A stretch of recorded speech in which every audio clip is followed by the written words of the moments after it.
Welcome to the Profitable Husband Podcast, where we explore the untold stories of men building empires with their partners. My name's Willow Kai. Let's get into it. Welcome, everybody, back to the Profitable Husband Podcast. Today, I have a very special guest with me, the one and only Oren John. You guys might know him as Oren Meets World. Welcome, bro. Thank you for being here. Man, I'm excited to be here, chat about my topic here in sunny Newport Beach. Heck Let's do it. Sick. Well, I've known of you, watching your videos, sending these explainer videos to my creative team, my marketing team for the last probably 5 years. So it's an honor to have you sitting here. Awesome. Super excited to kind of learn about you. Can't wait to hear your story of how you got into creative direction, what that looks like, where it's kind of taken you around the country, around the world, and also how you support your wife, your family through all of this. It's a wild, ambitious ride. So let's dive into it. Where did Oren grow up? How did this all start? So I grew up in Hawaii, in Honolulu, actually. And then I went to school in Arizona and then started my working career in New York. And then we started as a designer, worked my way up into becoming a marketing executive over time. And then started making content only 2.5 years ago, pretty late in my career. So we're 15 years deep into the career, but then content just sort of expedited everything else. Wow. And now bring it full circle. What does the world of Oren look like now? Yeah. And so now I put out a short form video a day, a YouTube video a week. I have 2 of my own brands that I work on, have large brands that I work with, and just a team of stuff that's going nonstop into creative projects. And it is a super rewarding life that I didn't imagine we would have, even 5 years ago, where Wow. I thought I would just be leading marketing or sales teams for the rest of my life. That's sick, bro. I'm proud of you, honestly. Yeah, that's sick. And with that, it might look from the outside the content's perfect, the ideas are great, the brand stuff. What is it really managing all of that between brands, teams, consulting, all of that? Yeah, well, I guess, and if you're a creative, and as someone that grew up a designer who has always had some artistic expression, you're never happy with the work that you make. Yeah, 100%. I think the biggest thing I've learned through this process is just shipping it is far more important. My first 100 or so TikToks were terrible, but I was doing it, really trying to learn the platform and get excited by it. But then you start to realize that your B or B minus or B plus or whatever it is someone else's. They're so stoked to see it. 10 gold stars. And then if you just keep going, that's the biggest, is just, I don't think I've had I've averaged 1 post a day since the start, and just never stopped. And that's been the most crucial element of that. And I think it's probably the lesson to anyone doing it. Just keep that intensity. That consistency piece. Yeah. And then just switch up what you make too. The other thing is I've changed a lot about what I make to both, not just because trends change or because audiences change, but also because about what's fulfilling to me. Yes. Do you, when you go into creating content, you go into taking on to a new consulting project, do you think about how is this going to benefit me? How is this going to take me somewhere? Or at this point, is it kind of just open door? Let me see where it goes. So at the beginning, it was really open door. I was all of a sudden I'm, when I started making content, I was the SVP of marketing at a toy company. Okay. And that was one where I wasn't really thinking about the other opportunities. I was making content, I was learning, I was understanding it. All of a sudden it was also a source of income. But then after that, when I kind of left there, I was looking at every consulting opportunity. But now I'm really kind of obsessed with the narrative portion of it. It's not about what makes the most money. It's not about what opportunities you have. It's about where does this trajectory of someone who makes content in this new economy, where does that take you, and what do personalities look like, and what was Gary Vee's arc or Alex Hormozi's arc or any of these people that are happening right now, and how does every project you do, every piece of content you make feed that goal, or else you can just kind of get caught up in consulting calls and whatever and not take full advantage of this pretty massive opportunity. Yeah. Specifically with short form, you mean? Yeah, or just in general, this new personality. There's a chart that was floating around the other day about how YouTube is now thoroughly bigger than Disney and NBC, and as far as a network, and that doesn't just keep them being competitive. That goes way up. And so I look at this next gen of personalities. Every dollar being spent on TV is going to be spent with us. Yes. And that's I was all right, I'm not. And I'm at the older end of that scale. So I'm cool, I'm taking max advantage while we're here. 100%. Do you feel because you have a wife, you have a kid, where does all of the ambition and creative direction in business, how does that come into the household? Well, I think we have a very creative household. It's funny because a lot of people are always talking about when did you start getting ambitious or inspired to do X or Y? I was okay in life. not amazing until like I had kids, right? Okay. And then and I think that first year of my child's life, and I was like, oh, I don't want my life to continue the way it is, like where I go to work, I come home, I be playing video games or doing whatever, and like I never did anything extra with my time. I wanted more for myself, and my family was a big inspiration. But we've kind of designed a creative household, and what's nice about YouTube and kids nowadays is my kid, even yesterday, he's like, Dad, he's like, why can't you just be putting sledgehammers on on Jawbreakers? He's like, you get way more views. And I'm like, they understand what's happening. They get input. And I think it's cool to like not separate your business and that like in your house, you know? I love that. Is your kid in your content? No, but he might be like on an Instagram story or something, not really show his face or anything, but he did want to make videos when I was making them. So we created a little account, like a faceless account where he was doing recipes. I love He was that. like gluten-free. So he made some videos with my wife. Like they're into it and they understand it. But I've actually found what's interesting is like all his friends want to be YouTubers, right? He wants to be like a scientist because he's like, oh, well, my dad does YouTube. Yeah, so exactly. Got to rebel. That's not cool. Yeah. Yeah. I love that. And does your wife work in a creative job as well? Yeah, so she understood a lot of this because she was in reality TV before this. So she worked at Bravo. Okay. And that is, so she like understands this world like extremely thoroughly. And that is very helpful because she also thinks of things in a different way. And also even me being exposed to that, like the fact that the only reason I've seen like every Vanderpump episode or like understand Below Deck or like understand the Real Housewives franchise is from that. And I actually feel that the way that content is moving is very similar to that. Like every reality TV trope, every reality TV technique, every show format is kind of where good short form on YouTube is heading. So actually I found a lot of benefit of that.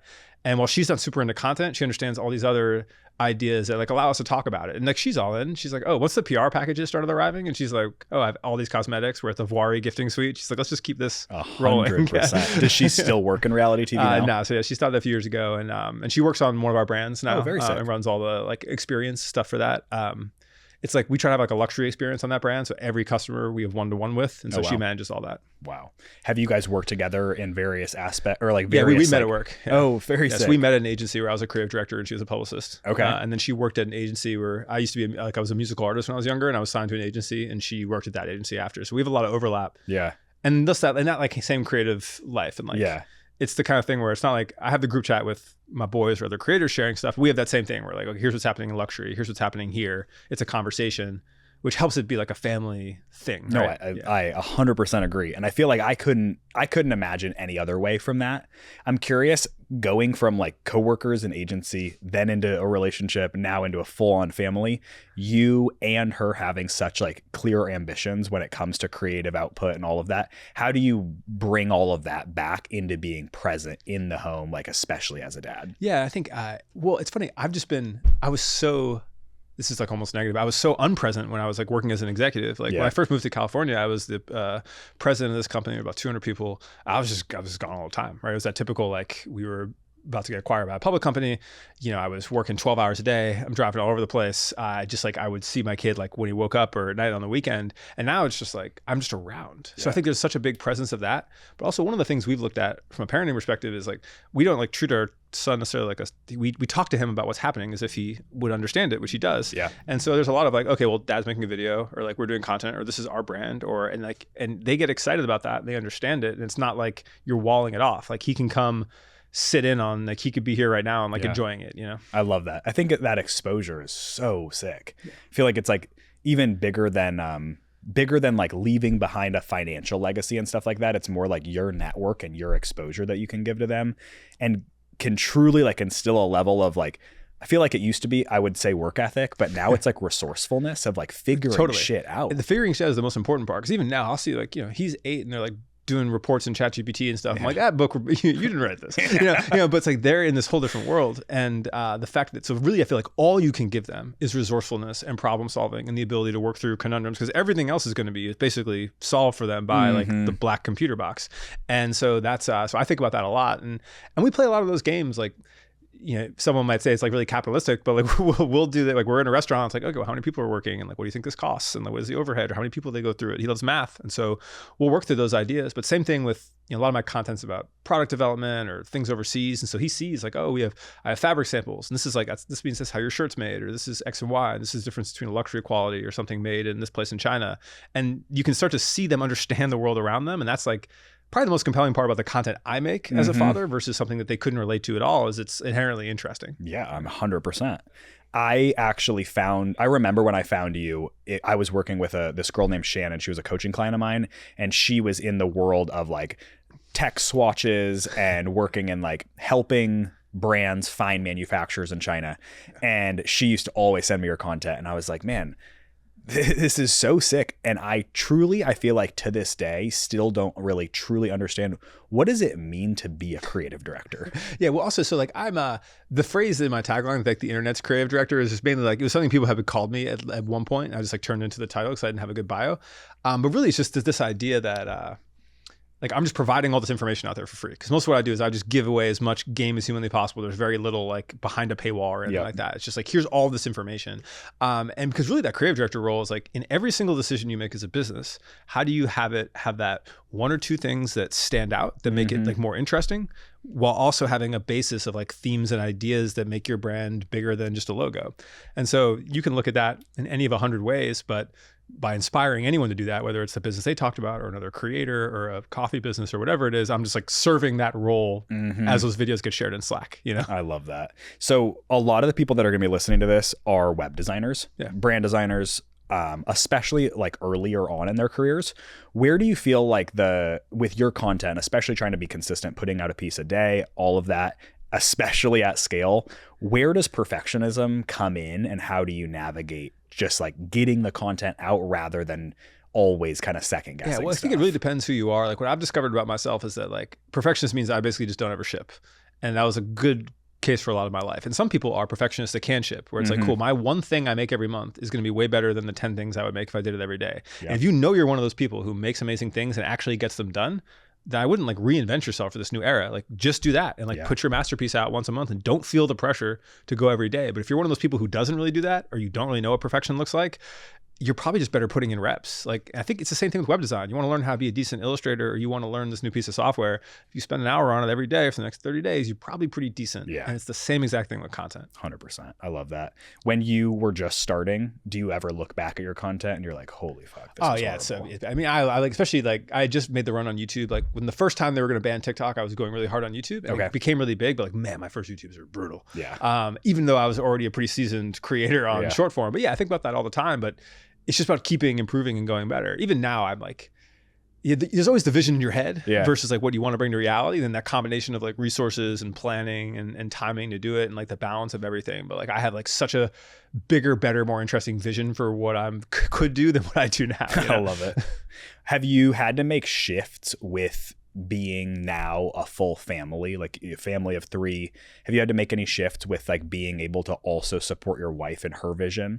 Yeah, well, I think it's interesting. I think you never know when you marry somebody what things are going to be like or what they're going to be like. And I had my wife was a very social, kind of ambitious person when we met, but then has also really loved and embraced like being a mom, and definitely I think felt that more as a priority and something she was drawn to than work, which is everyone has their kind of crisis of what do they actually feel more pulled to. So I think she's been happy to be more in that role, and also really just happy she wants to do things together, and that's how I feel about it too. And so I think finding a way for her to get involved in the business that she felt right about, and then also feeling like she's a part of the content process and also doing a lot of this together has been there. I think it'd be like a different scenario if she had a specific vision for her career and we'd be kind of working around that. But I think we've found the right thing that's right for us. And I also think that the lifestyle I have is enabled a lot, where it's like, cool, we get to travel all these places, do all these things.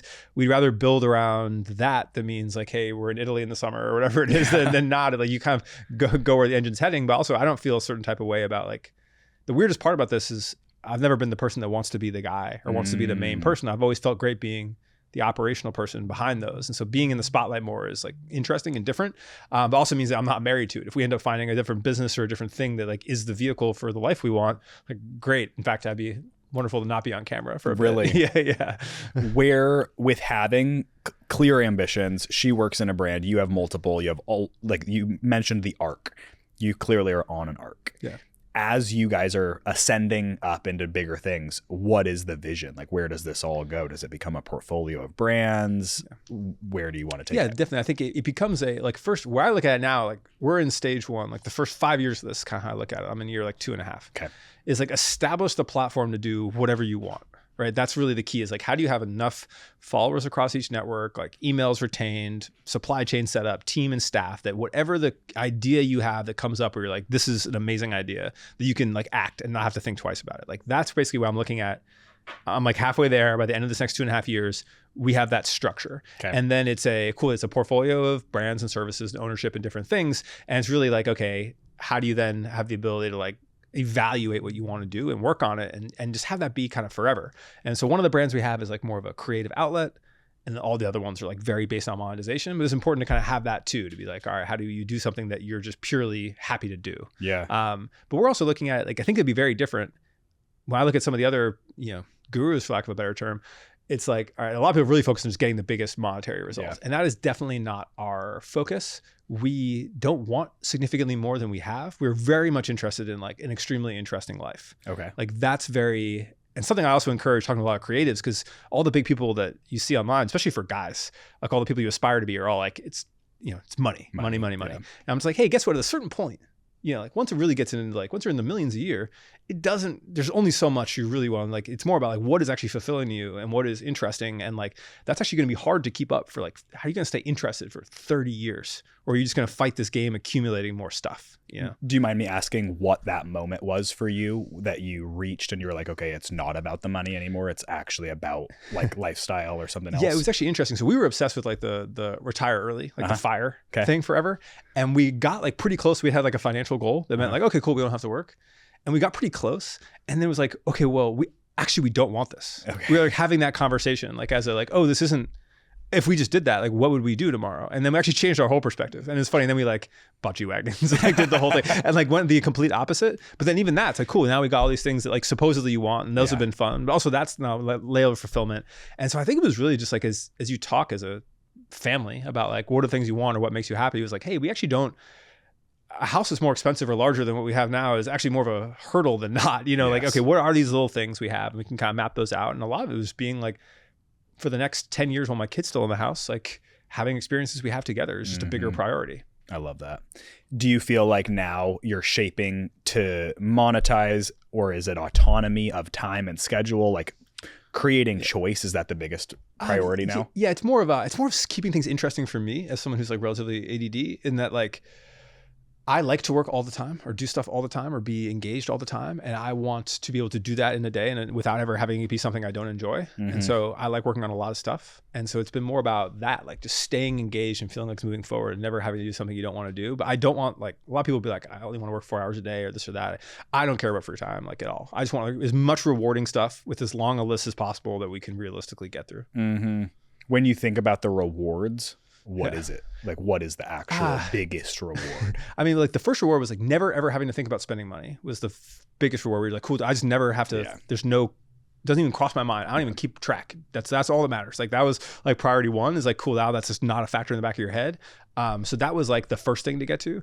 And then the second now is like, all right, like, again, it's really maximizing that arc. It's like, okay, you have this potential for this. Like, what does that mean for the amount of interesting things you could see in your life? And so I really think about that a lot. Like even, we were just, I was in Paris for Premier Vision. I was in London, like giving a workshop. I go to China this month. We do Milan in the summer. I'm going to K-Beauty in Seoul in the fall. I'm going to Cannes. I'm like, okay, this is the life that I wouldn't have imagined like a year or two ago. And like, it may not last forever. So let's like, ride the wave. Then how much of this can my family be on at the same time? And I love it. So do you bring your kid with you to as much of that on as you can? As much as possible. Like school, like you work around, but like all the summer stuff, it's like cool. Like we're planning that out. And like I probably wouldn't bring him to China. Like, he would enjoy it, but like it's a whole thing. And but it's like, all right, cool. Where does this fit? But like, let's at least feel like we're having those experiences. And that's good. I love that. With being so resourceful, clearly, what are your thoughts? Is your kid in public school? No, he's in private school. We started in public school and we switched. Okay. Yeah. Where do you want to help your child get into? Like, is it staying in school? Is it going to college? Is it building their own brand? Like, what do you want to try and foster within that? I think it's really about like, you're only as happy as your unhappiest child. I think is a saying that my parents have 3 kids. And so, and all of us were unhappy in various phases. So I think they've said that a lot. That's a good quote. Yeah. And so I think it's like, whatever that is, I don't know if he's going to want to be entrepreneurial. I don't know if he's, if he's going to want to be academic, whatever that is. It's like, okay, but like giving them a life where they know that they'll be happy. So I don't want to have that pressure, that expectation that you have to go do what I do or follow in these footsteps. If you do want to like go take over the family business, which is like doing all sorts of shit, basically, cool. But like, that's, there's no pressure. It's just setting them up the most for their own success. I feel like that's all you can really do. And I don't, and at 8, it's hard to know what that will really be for somebody. But with kids now, I think my biggest thing, I'm thinking kids now is like everything we know about parenting or learning or what the world is like is just rapidly changing. So you can't give them, you're like, oh, well, this is what I would have wanted. This is what I would have done. You really have to be like thinking future forward. And so my wife and I talk a lot about that, how we like work around that. Yeah, we're kind of in the golden age of change right now, weirdly, with AI and all this shit taking over. Well, you can see it and you can watch it happen in school and you can just see how, I mean, even the little things are like the way kids consume and like streaming stuff always being on the television for like slightly older kids, you know, and the culture that they know about and like where their sources are and how they consume any amount of content. And so you're really just like, cool, how do you set them up to be a well-rounded, like a morally good person, you know, be physically strong and physically well, and then be like, you know, mentally there is really the hardest challenge versus setting up anything else. But one thing we really focus on is like how the world works. Because so much of what I do is like I break things down. So it's like, all right, you want to make this garment. It's like these fabrics and these things and these places and these whatever. You want to launch a drink brand. It's like, okay, your fulfillment facility and, you know, your co-packer and your distribution and your formula and your flavoring, and like giving him as much understanding of how everything around you works, like what it costs to make this microphone, whatever. Like that I feel like is where I've been focused on. Like I can give him a unique skill set because he can just break anything down. The people who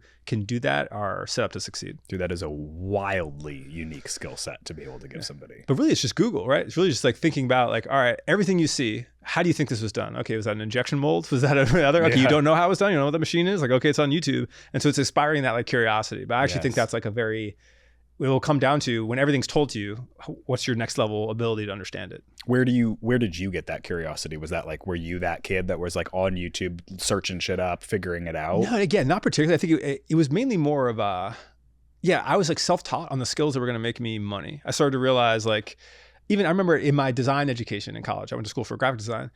It was like, you learned all this graphic design stuff, but they weren't teaching you Photoshop, which is pretty kind of new at the time when I was in school. And I was like, cool, this is the thing I should obviously be learning, you know? And it was like, cool. So I'm just doing that like on YouTube or whatever. And it was the same thing, even learning like, I remember I got promoted early in my career because I knew Google and Facebook ads when it was like first out, which I just did the free training that they have because I was like trying to run them for like my band at the time. Okay. And like on $100. And then all of a sudden the agency I'm at, it's like, oh, you know how to do that? Well, like here's $10,000. You know, it's like but all that was just like from being on Google. But now it's more of something I've just thought about over time of like, that's a useful, understandable skill set. The more you see about how things are made. Mm-hmm. Yeah. I mean, it's wild. And especially being able to go to China and being able to see like truly where most things are made. Which is, and there's complete misconceptions about that. Like one I like to talk about all the time is like people get like, oh, I have a factory that makes my garments. Like, no, you have a factory that does one thing in your garments. That's a middleman. But they're actually like, they use a wash house, they use a print shop, they use not all that usually doesn't happen under one roof. So really you have a secondary supply chain that no one even knows or talks about. And then their capabilities determine what you're actually able to accomplish. So like when I'm there and actually go to the print shop that actually does the printing, and you're like, oh, they do these 6 other things they're really good at, but the main manufacturer, China doesn't think in ideas, so they're never going to present you with cool options. They're always just going to present you with what they think you want. And so you have to go see that. And there's this whole world when you get into why people end up overseas for so long is you get to like open up all the possibilities because you think differently than how your factory thinks. It's fascinating. Yeah, super fascinating. Is your brand design on the products now one of your main monetization channels? Not particularly. So there's 2 brands. There's one I'm like a partner in, but not like a majority owner in. That's like a women's wear brand. Then we have our own kind of menswear and accessories brand that like we own outright. And those are good businesses, but they're not like they're not the same as kind of everything else added up. So I would say that the work I do strategically on like brand projects now, like just creative direction, content strategy stuff is probably the biggest. Okay. And then that's probably 50-50 now with like brand deal monetization on content, which is a whole arm and I have like a team for. And then that's right. And then info products is like coming one tier right below that. You have info? Yeah. What do you teach? So we have a program called Cut 30 where we teach basically professionals how to do personal brands, especially creative professionals. So like web designers, marketers, whatever. So it's like a 30-day program, but we run roughly like 100 people through that every month. And then there's like associated, there's like, as like a pro version, a bunch of other stuff. And then I do reports with another writer. We'll do like trend reports on different subjects.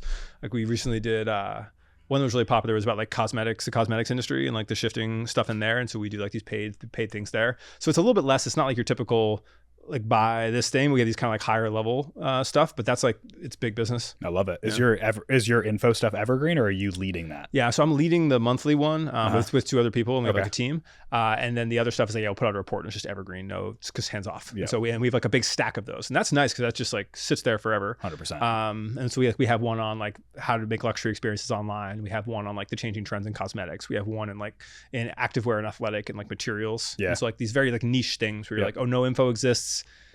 I really want to consult on it, but we can package it. Like we go do that. Yep. That's exactly what my wife and I do. We have like 4 info products teaching specific processes or specific offer frameworks to designers.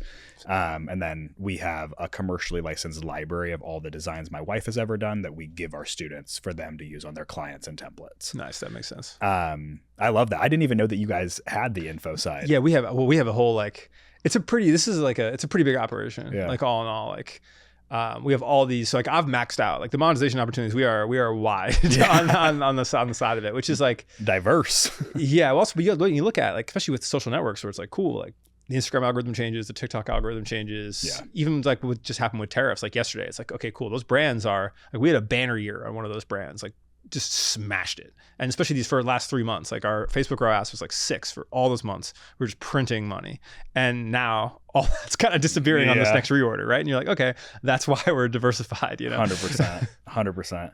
And how many like people between all the teams, all the brands, how many people are you guys managing right now? So I would say, so I have management that on the content creator side that does all the deal negotiation. Okay. And so they have like a team that works on my stuff, which includes like an editor. There's a shooter that goes around with me. I have a secondary shooter that's here, and they have like 2 people that are like, they manage multiple people, but are doing like all the brand deal negotiations and everything, which is really, really useful. And then we have like our support team of just me doing my stuff is like another 3 or 4. Okay. But then each of those individual programs, like those reports and the newsletter we have with it, like I have a partner on that who manages that. Like the program we have for info is I have 2 partners, we have 2 employees. And and so there's each of these businesses has this like little, what I haven't gotten good at is like, here's this person that works for me that works across all of this that have not cracked yet. That's a unicorn. Yeah. Or even just having it like on one role or anything. So it's like, it's funny. I'm always like, man, this is disorganized. This is whack. How am I gonna like, don't have this together. And I'll talk to like the next level of guy up who I know is doing like at another level. And they're always like, oh, my shit's whack. It's disorganized. Like, you feel like no one's ever happy with how good it is. Yeah. Who do you look up to now? So yeah, I pay attention to people really, really closely. And so like, I have like 2 stages of that. Like people who I feel like are doing better than me on social and their offers who are like in a similar level. Okay. So like Rob the Bank, who we talked about before, who I think is doing an excellent job on the way he puts all his stuff out. And then there's a woman, Grace Beverly, who's like an entrepreneur who does really well and her content's excellent. Okay. Who I look to a lot being like, oh, women's content's way better than men's when you get to the highest level. When you get to people in the like hundreds of thousands and millions, the female influencers are way more innovative and do way more interesting stuff. The guys always kind of default back to like this really straightforward content. And so I really like watch that closely. So she's been one I looked at there. And then, then now I'm looking at that, like the much bigger, like aspirationally, I'm like, oh, like, all right, what was Seth Godin's like approach look like? What was Gary Vee's? Yeah. And we were at his spot in New York and like looking at a bit of how Vayner works when I was in New York. With their team, which is cool, just understanding that a bit and seeing like how that goes. Those are like the 2 I'm looking at. Like, okay, what are those big marketing names of previous generation? Yeah. How am I that name for this generation? Yeah. Vayner is wild. Yeah. Wild. And how fast they became one of those major agencies. And that's like an approach. And that's one where we're having the conversation. Like I have a group chat with like all the other big design marketing gurus, and like we like keep it pretty tight. And it was like, hey, cool, do we just do this? None of us individually wants to be Gary Vee. Right. He's a unique person, and I don't think any of us are looking for that level of like shine. But together we're like, cool, do we just like go try to make that and like put our block in and like put another name on this? And we're like, those are the kind of conversations that are interesting. And I don't know the answer to that. Like services sounds horrible. but it's like you have to really think through it and like piece that together and be like, where is the size of that opportunity versus in media or like doing the things you want to do? It's a interesting place because there really is very few roadmaps. Yeah, 100%. I'm curious with that. Like, well, what do you look to in that same way? Is there anything, like, where are you finding you're like building your business towards? Yeah.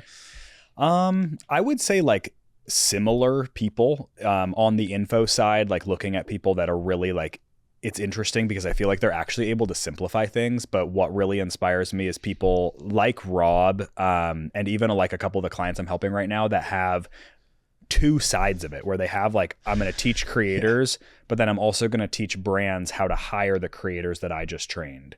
or I'm going to teach web designers, but I'm also going to teach agencies on how to hire and use the web designers that I'm building. That is the genius. That's why I respect Rob's stuff so much. Is that they're going to get it every single side they have. It's Literally. So good. Yeah, and so that's fine. I'm working on something like that right now, but I just don't know if I want to add another offer. But I've like found that same where I'm like, okay, there's a hole in what I need and what I know all these brands need. Yeah. And it's something that I can teach. But it's like, all right, cool. And then I'm spinning up another funnel and another thing. And only goes so far. Yeah, no, I mean, I feel like I really draw inspiration from people that are like taking something like info and then doing it in actually their own way. I feel like I really try and stick away from like the regurgitated info, which I feel like has been a lot of what I see. You have to be able to have some shit that people come out the other side with success stories constantly, or else it's just like 100%. I feel like a lot of what we did was truly try and deliver everything that we had found success with in like a business in a box, if you will. Giving, if you're going to teach a web designer how to be a web designer, like give them their website, give them their clients' websites, give them their workflows, their client emails, all of that. So we try and kind of be like unique in that. And so I've been inspired by people similar. Rob, I have a friend named Nick Fish that works in like info with like Pace Morby and people like that are really able to like let info and courses and shit like that be the base, but then like ascend people into just more intimate things like events, masterminds, stuff where you can really feel the impact. Because I think that as we've scaled info, me specifically, I think it's actually helped me to disassociate a little bit from the buyer.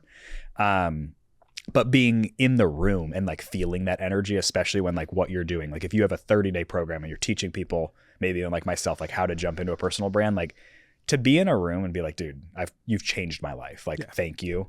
That feeling is worth, to me, like that reward is worth way more than like a Shopify ding coming in or like whatever. Well, you take it to another level. What I liked most about what we've done is I always get these people being like, wow, so many people make content like you do now. And I'm like, yeah, and they all paid me to learn how to do it. And what's interesting is now we kind of have this, like, we've created this whole ecosystem where like if you look at all the people making content about like marketing, branding, design out there, it's like cool, like half of the ones that are big all came through our shit, which means I know all their contacts. It means when brands come talk to me about, okay, we need to put this campaign out there, it's like, not just can't just get me, I can give you 50 people that like are going to put that same message. So you also can look at it like, the cartel is the wrong terminology, but you're like, hey, you can actually move the zeitgeist in a way that like these brands people can't even understand yet. They just don't understand how you have that many creator relationships, how the power of like how many times you say something on the internet goes. And so that's been really interesting to me as well. Yeah.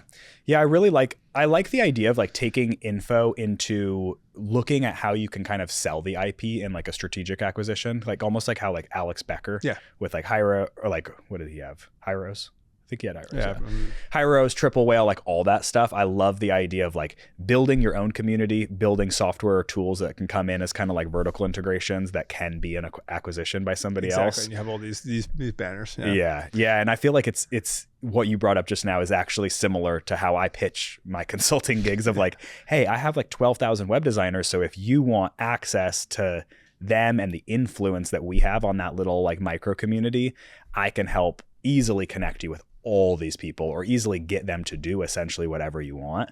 So I love that connection point. And it's funny because like I watch like Ashwin, you guys, like all of these people that give these banger explainer videos, and it's funny because I can totally now like put together some, like connect some of the dots, and I'm like, okay. I also just know too, it's like cool, like Ashwin and Jordan and Hans and Beam and all, we're all in like one chat. And it's just like, and so you get to see like, okay, are we talking about this subject? What do people think? Or is this thing working for you or not? And that's the other, like social is social. And I think people's like minds are blown when they realize everyone knows each other. And it's like, just because like we got big because we're all social people. Yeah. And so you want to DM people and collaborate with people and like understand what they're working on. And like kind of everyone does know each other. Yeah. And that was the other interesting thing about like the brand sponsorships is like a huge revenue source.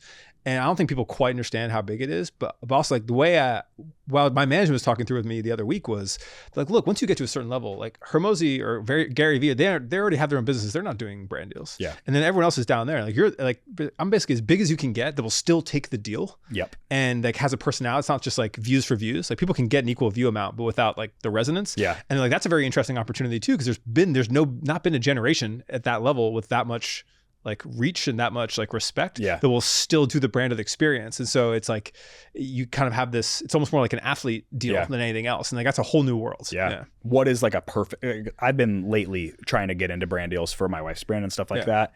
And I've had like a taste of success, but I'm curious, what is a perfect brand deal for you? Like, is it So I run a lot of these. It's interesting. It's like a lot of it comes down to what your content's like as a creator. So like I switched my content to give me formats that would be better to work in for brand deals. Yeah. But like a lot of it's like some of these people I tell stories with like over the course of like the long term, where it's like, hey, like I work with this company Artlist that does like stock video and stock. And so, but that they're very much like, it's like, hey, anytime there's a trend, we want you to talk about it like on our behalf. And like and we've done it now. It's been 10 or 12 videos or whatever. It's like, cool. People are used to that conversation playing out in real time. Same thing with like Millinote, who I work with on YouTube, where it's like, cool. My whole workflow's in there. And so me being able to share my workflow like I'm normally doing, but just also have this tool there is really nice. But there's just like wars going on right now, like in terms of like design software, like they're at each other, right? And then also the AI portion, like I'm at the Google Dev conference like the next week. I have all these other AI companies in my DMs. I just done like a Bolt video the other week, and everyone's trying to compete with the attention of like what happens under ChatGPT. And then all that is like, there's only so many creators that can intelligently talk about what to do with that to an audience. And that adoption number is like so critical to them. And you start thinking about like, that's the advertising opportunity, not like getting a Gymshark deal, you know? Yeah. Where do you, with all of the like turmoil within the design software community, what opportunities do you see in that? I'm Team Adobe. Okay. But it's a really complicated and interesting space. But I do feel like it's one where like all these tools are solid, right? And so really it's about like, it's workflows that work for you, but really the workflow is almost commoditized, and it's like you can use any of those tools to get that same results. And so really everything is creative strategy now. And a lot of people really would rather be in execution when it's like, hey, execution is commoditized. You have to be good at that. Yeah. Like, and so how are you keeping up with creative strategy? There really aren't many people who are good with that. There's a brand called Death to Stock. Yeah, I love them. And so they're very good at being like, here's these ideas. Yep. And this is, you come to us to be aware of ideas, and we then give you visuals to help you push those ideas. And that's like, they're like on the front end of the bell curve of that, right? But I think there's a lot more people that should be doing that at like a bigger scale. Yeah. I completely agree. I feel like the educational piece of how to use the product also is like a huge one, because we used to be on WordPress, then we switched. Now we work on this platform called Show It. Webflow, all of these new platforms are kind of like coming into existence. Do you think Adobe's going to tap into the actual web design portion? I don't think so. I think every way I would look at it if I was those platforms, like I don't know the behind their curtain, but it's like, cool, none of that's going to, it's all going to be Figma to code or Adobe to whatever it ends up being. Like there's going to be very little, like I think the need for the SMS or the CMS like shrinks every day. And I think that's going to be really, I can't imagine we're not in a place in 18 months where you're just typing a command to update a thing and it updates. And so then it's like, I wouldn't even get in that space. Curious on that specifically with AI, like our perspective so far has been that while AI is coming in hot and heavy, that it actually really allows a lot of room for those A+ creatives to stand out. Because there's now so much like C-, D+ level creative. Is that kind of how you think of it? Exactly. Where it's like, cool, you can now, anything that was annoying for you or that a bunch of juniors were doing anyway, you can now do. But when I was doing, it was for a brand deal, but like Bolt has like a Figma integration. And it's like, cool, you do the Figma with auto layout and then you pop it into Bolt and it goes live to code. And I was like, oh, it just did it. Like I had all these renders from old projects of like, we were just redoing Shopify front end or whatever. And it's just cool. Like, if anything in auto layout, I put in there and I'm like, oh shit, it's live. And I'm chatting to fix it to be like, oh, the fonts in fucking section 3 are wrong. Yeah. And I'm chatting to update the image. And I was like, okay, like that's the future 100%. And I feel like for anyone interested in creative, it's now like, okay, cool. I don't have to spend a moment on that. I only need to spend a moment on what is the most captivating idea and visual presence that makes us sick. Yes. And that's like the dream scenario, right? Yeah. Where do you build all of your stuff? If you're like doing a new funnel, you're doing a new course or like something like that, where would you go? Some of it's all over. Like our current one, we run Cut 30 out of Kajabi. Okay. And we moved everything to be like, it used to be like a WordPress WooCommerce front end. Now the whole thing's in Kajabi, which is mainly just for ease. Yeah. But it's like Kajabi and then Slack. But again, it really depends on the product and who I'm building it with. I like to have like my websites, my personal websites or little portfolio websites. I always do in Cargo because it's weird. I don't know if you use Cargo, but like it's like a brutalist CMS, but like makes these like really engaging, weird looking websites are like built into it. And so I like to use that. But yeah, when we're doing funnels or whatever, it's like, it really depends what we're actually selling in. But like I was in WordPress for so long that it would just be like that. And I figured whatever the funnel plugin is there. Yeah. I still want a ClickFunnels plaque, but that's a whole other different conversation. The funny thing about ClickFunnels packs is you actually can just create a free account and upload your Stripe, and they'll send it to you. I want one too. Yeah, I exactly. haven't done it yet. One of those things, you know. You got to get that 2 comma club. I love it. To kind of like round things out, what are a couple of pieces of advice that you'd have for like either aspiring creatives, aspiring creative directors, or specifically brand designers that are like trying to look at the world of like, okay, right now I'm looking to get like a $3,000 client, but how do I go from this to like level fucking 100? Yes. Yeah. So the biggest thing I'll do, I'll bring my boy Jason up as an example. So Jason was working as an art director at Amazon, and he started making videos. And we had this conversation the other week. We were at the Shopify space in New York, and he was like, the first time I made a hook for a video, and then the hook worked. And I was like, oh, fuck. Like, I've been doing all of this other stuff wrong, right? Basically, it's not compelling enough. I need to rethink about it. So I cannot encourage people enough to, even if you don't want to become a creator or an influencer, like make videos until they perform on like a TikTok account. Your face doesn't have to be in it, whatever it is. But like when you start to realize, oh, every single asset that I'm making as a brand designer really is going to be consumed as content. Either it's going to be an ad that someone sees, or it's going to be an organic post that someone sees, or it's going to be featured in an organic post someone sees, or they're going to go from the organic post into a landing page that I made or participated in, and that everything needs to work like that experience, and that experience has now been optimized down to like, here's this 3 seconds of how good it is. If you get good at that, you are immediately just 10x yourself from all the other creative you made when you just learn how to think in visual and text hooks and stuff like that. And so I was like, I can't emphasize enough, again, even if they don't want to be a creator, just go hammer that. And then the next piece is like a creative strategy toolkit. Like this is something I'm always preaching, is like, you need to have like what your tools are. Like, and you can look at any brand, like you look at Rhodes Skin or Jacquemus or like whatever, they can go, hey, they make everything large. Scale is a tool in their creative toolkit. They'll go blow up a piece of packaging, or they'll blow up an item, and it's a thing that helps their visuals stand out. But also, like Rode also has sensory as part of their toolkit. Everything always has a feeling. It'll be ice, or it'll be frozen, or it'll be snow, or it'll be cream. And so you're like, oh, I'm getting a sensory as part of their creative toolkit. And it's like, you as a designer need to have your toolkit, just like a brand does, where you come into a project and you're like, here's the 4 things I can use to make this stand out. And ideally, you want to be 100x.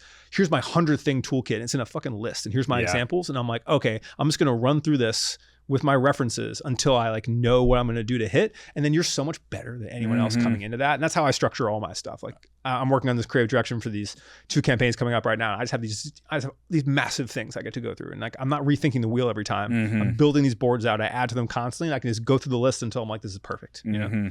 Was there any sensory stuff that you felt like was that like, not necessarily make it or break it, but like that moment that you like learned how to do that one little thing and it changed massively? Yeah, exactly. Like the hook, once everyone realizes that like everything from an ad unit to a landing page to a video to a YouTube is like, is the first, like the first second. It's like first audio, first thing you hear, first thing you see, first thing you read. Yeah. Like once you realize like that 95% of the battle is that's the most important aspect. And then once you're good at that, and you're like, okay, what are the techniques for that? And again, it's like, and people always try to be sophisticated. I'm like, don't be sophisticated. What if I smash something? What if I break something? What if something's melting? What if something's like, what are the things? What if the person's really hot?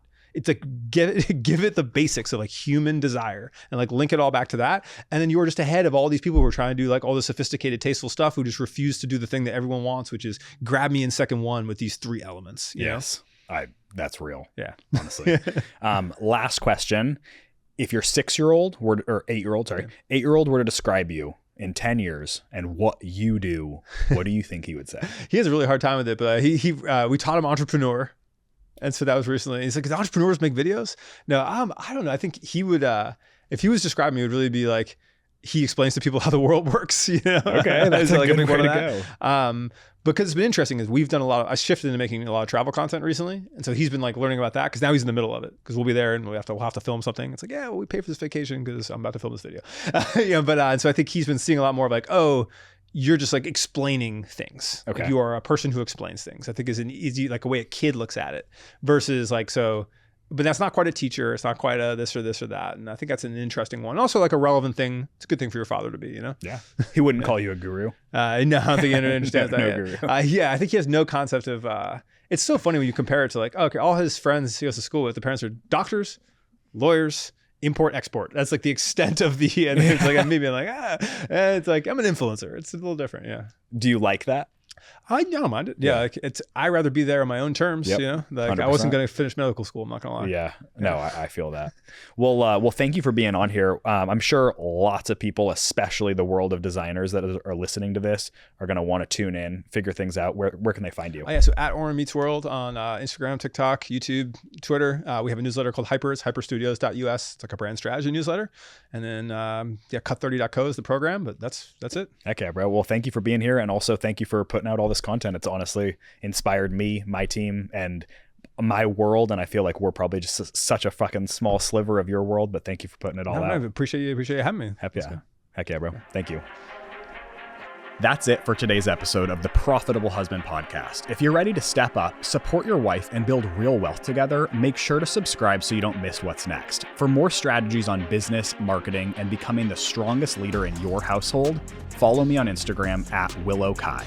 And if today's episode hit home, share it with another man who needs to hear this. We're building a movement one profitable husband at a time. Thanks for tuning in, and I'll see you next episode.